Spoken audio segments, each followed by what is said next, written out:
I first met Lou Harrison in '97, so it's been 20 years ago.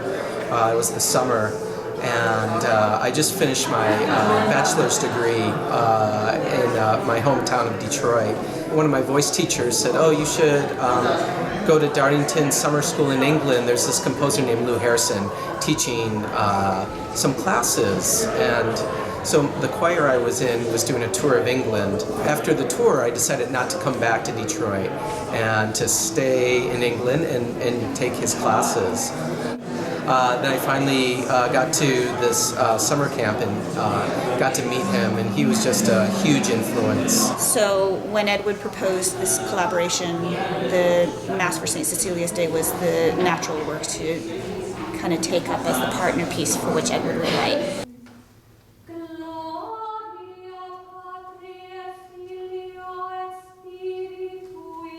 I don't know really any other modern chant pieces, 20th century chant.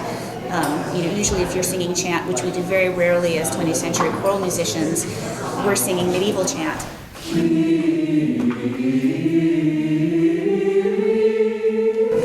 So to write a newly composed work for chant that has Lou's particular depth and spiritual and these sort of lovely scales that kind of rock in and out. It's really it's a very intimate kind of experience to sing in unison.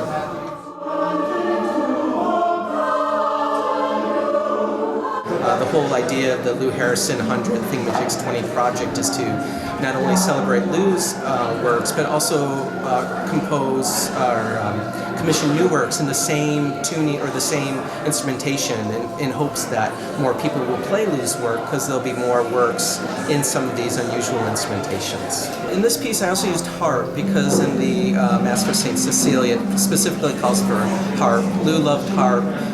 Easy to tune, you can tune very sweetly, and the same thing goes with the glasses. Rebecca is a glass player, and I'm a glass player, so it just seemed obvious to go with glass, and you can also tune it very sweetly. And I wanted to use the same instruments in my piece. Writing the piece, the length kind of came with the text. It's been a while since I wrote choral music. As you'll hear in the piece, there's a soloist, and so I wanted some of the lines to be really one person singing, like, just like the poem, just the words were the most important. Than the dreams I have, in which I have translated. And I picked a couple of the modes and the tunings that he chose, one from the Alleluia, and then incorporated that in the piece, but used it more in a polyphonic style, and tried to come up, see what different harmonies and situations would come up with this kind of polyphonic style to these different unorthodox modes.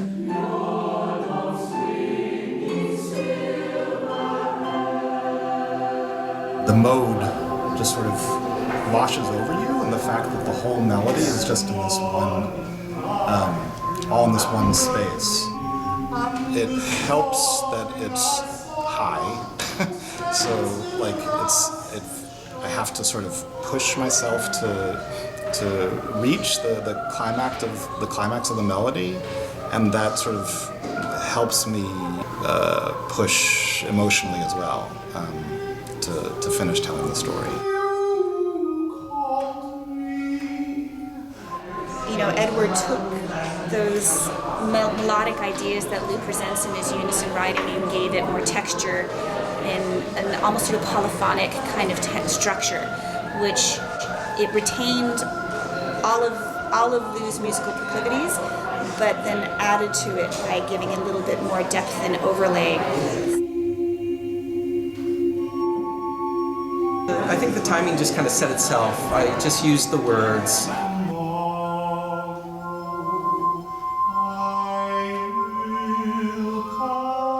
I wanted to be just organic, when the poem when the piece finished, it was finished.